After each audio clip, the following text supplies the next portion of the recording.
Alhamdulillahi Rabbil Alamin. Ashhadu an la ilaha illallah wahdahu la syarika lah. Al-Malikul Haqqul Mubin. Wa ashhadu anna Muhammadan abduhu wa rasuluh.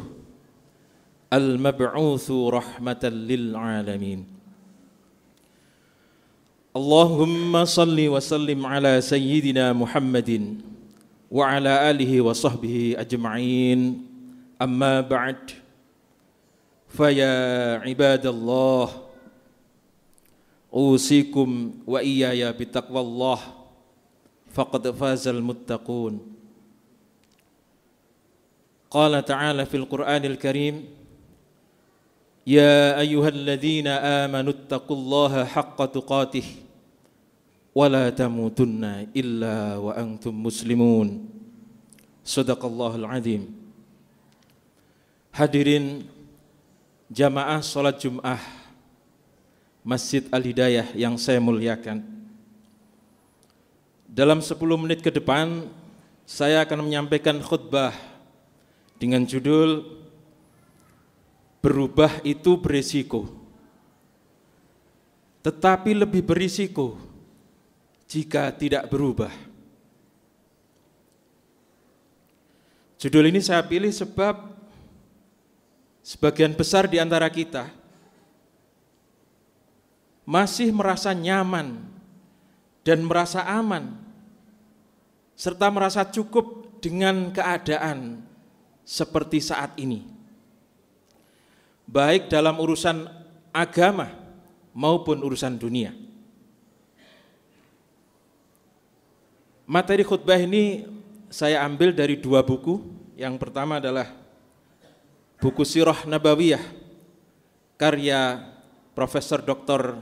Ali Muhammad As-Salabi, dan buku yang berjudul Sahabiyah Haular Rasul karya Muhammad Al-Misri. Hadirin jamaah Jumat rahimakumullah, hijrah merupakan peristiwa besar yang dilandasi oleh semangat perubahan. Oleh sebab itu, momentum ini kemudian dijadikan awal perhitungan tahun baru Islam, yaitu tahun Hijriah. Maka pada kesempatan kali ini para jamaah sekalian, saya akan menyampaikan sekelumit kisah tentang hijrahnya seorang wanita tangguh yang bernama Hindun binti Abi Umayyah, atau yang lebih dikenal dengan Ummu Salamah. Pada tahun ke-6 kenabian, sebagian sahabat dianjurkan oleh Nabi kita Muhammad sallallahu alaihi wasallam untuk hijrah ke Habasyah dalam rangka menyelamatkan keimanannya. Tetapi para jamaah sekalian, orang-orang Quraisy tidak tinggal diam. Mereka berjaga-jaga sepanjang siang dan malam.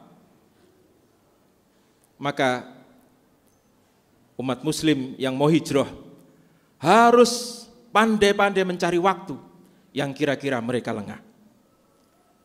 Maka di suatu malam menjelang subuh, kira-kira jam 2, seorang wanita dengan bayi digendongannya menerjang pekatnya malam, naik turun bukit untuk menyusul suaminya yang telah disepakati di mana tempat bertemu. Dialah Ummu Salamah yang kelak akan menjadi salah satu daripada istri Nabi kita Muhammad sallallahu alaihi wasallam. Tetapi para jamaah sekalian, langkahnya terhenti oleh bayangan tinggi besar, badannya tegap, yang ternyata itu adalah Sayyidina Umar bin Khattab yang pada waktu itu belum masuk Islam. Bahkan dia adalah orang yang paling keras terhadap orang-orang Islam pada waktu itu. Akan tetapi melihat seorang wanita dengan bayi di gendongannya hatinya luluh, hatinya ternyuh. Kemudian dia membiarkan Ummu Salamah melanjutkan perjalanannya. Bahkan Sayyidina Umar bin Khattab ini yang masih belum masuk Islam, kemudian berkata, semoga engkau dan bayimu selamat sampai tujuan. Bahkan kisah ini kemudian diceritakan kepada suaminya, yang suaminya mengatakan, tidak mungkin Umar bersikap seperti itu. Kata sang istri, kelihatannya Umar ingin masuk Islam. Tetapi jawab sang suami, Umar tidak mungkin masuk Islam kecuali keledai ayahnya masuk Islam terlebih dahulu, baru dia masuk Islam. Karena saking tidak mungkinnya pada waktu itu Umar masuk Islam. Hadirin, selang beberapa tahun tersiarlah kabar bahwa orang-orang Mekah, orang-orang Quraisy sudah mulai lunak dan sudah mulai mau menerima Islam. Inilah penyebab sebagian orang-orang yang hijrah ke Habasyah kemudian kembali ke Mekah, termasuk Ummu Salamah dan suaminya yang bernama atau julukannya adalah Abu Salamah. Tetapi apa yang mereka dapati? Ternyata di Mekah mereka justru mendapatkan perlakuan yang lebih keras. Mereka justru dipaksa untuk berpisah oleh keluarganya masing-masing untuk menekan keduanya supaya mau kembali ke agama semula. Hadirin, keadaan yang demikian ini sampai terjadi bertahun-tahun, sehingga Nabi kemudian mengizinkan para sahabat untuk hijrah ke Yasrib atau Madinah itu. Maka sang suami kemudian hijrah tanpa didampingi atau tanpa ditemani oleh istri maupun anaknya. Dia berangkat sendirian menuju ke Madinah. Setahun berlalu, karena tidak tega melihat Ummu Salamah yang semakin hari badannya semakin kurus karena menahan rindu. Setiap hari beliau pergi ke pinggiran kota dan melihat ke arah Madinah karena saking rindunya dengan suaminya. Badannya sampai kurus kering. Maka melihat seperti itu, keluarganya kemudian mengizinkan Ummu Salamah untuk menyusul suami ke Madinah dengan syarat tidak ada pengawalan seorang pun. Dengan kata lain, dia berangkat sendiri bersama dengan anaknya yang masih kecil. Hadirin yang saya muliakan, lagi-lagi Ummu Salamah berani mengambil risiko. Ia berangkat ke Madinah dengan hanya ditemani oleh putranya yang masih kecil. Dengan jarak tempuh atau waktu yang diperlukan sekitar 8 hari di dalam perjalanan tanpa ditemani oleh siapapun kecuali putranya yang masih kecil.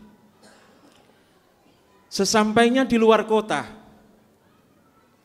ia berjumpa dengan lelaki Quraisy yang masih musyrik. Dia adalah Utsman bin Thalhah. Kemudian Utsman ini yang merasa iba melihat keadaan Ummu Salamah. Dia merelakan diri untuk mengantar Ummu Salamah sampai ke pinggiran Madinah. Hadirin, Ummu Salamah ini adalah termasuk wanita tercantik di kota Mekah. Tetapi Utsman bin Thalhah benar-benar menunjukkan bahwa dia adalah lelaki terhormat. Selama perjalanan 8 hari itu, ia tidak pernah mengambil kesempatan dalam kesempitan. Bahkan ketika Ummu Salamah hendak naik atau turun dari ontanya, dia berjalan menjauh. Kemudian dia bertanya kepada Ummu Salamah, "Wahai Ummu Salamah, sudahkah engkau naik di onta? Atau sudahkah engkau turun dari onta?" Kalau dijawab sudah, maka dia kemudian berjalan mundur untuk menghindari ketika seorang wanita itu naik atau turun unta, maka rawan pakaian bawahnya itu nyingkap sehingga dia kemudian berjalan mundur. Sesampainya di pinggiran kota Madinah, Utsman bin Thalhah mengatakan, "Wahai Ummu Salamah, saya hanya bisa mengantar sampai di sini. Suamimu berada di desa itu, depan itu.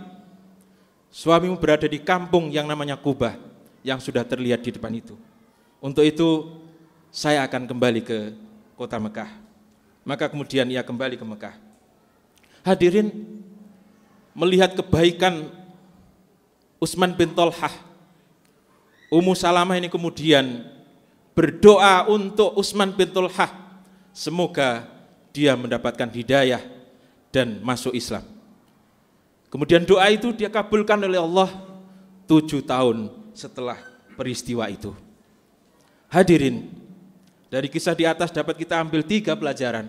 Pertama, jangan pernah menyerah dengan keadaan, apalagi merasa nyaman dengan keadaan. Marilah kita terus berusaha semaksimal mungkin untuk merubah keadaan. Kemudian berdoalah sepanjang siang dan malam.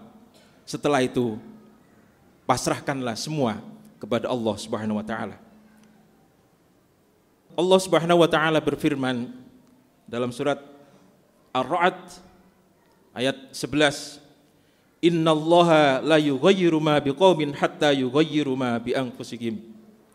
Sesungguhnya Allah tidak akan merubah keadaan suatu kaum sehingga mereka mengubah keadaan yang ada pada diri mereka agar lebih baik di masa yang akan datang. Pelajaran kedua, kita harus malu dengan apa yang dilakukan oleh Utsman bin Thalhah. Ia masih musyrik, ia masih kafir, tetapi ia mampu menjaga kehormatan dirinya. Bahkan hanya sekedar melirik atau mencuri pandang pun dia tidak melakukannya. Lalu bandingkan dengan kita saat ini yang mengaku sebagai seorang muslim, apa yang kita berbuat? Pelajaran ketiga, marilah kita tiru Ummu Salamah, wanita tangguh yang berani mengambil risiko demi terhindar dari risiko yang lebih besar. Jangan sampai iman yang sangat berharga itu kemudian lenyap karena tidak berani mengambil risiko. Memang perubahan itu berisiko, tetapi sekali lagi jauh lebih berisiko jika kita tidak mau berubah.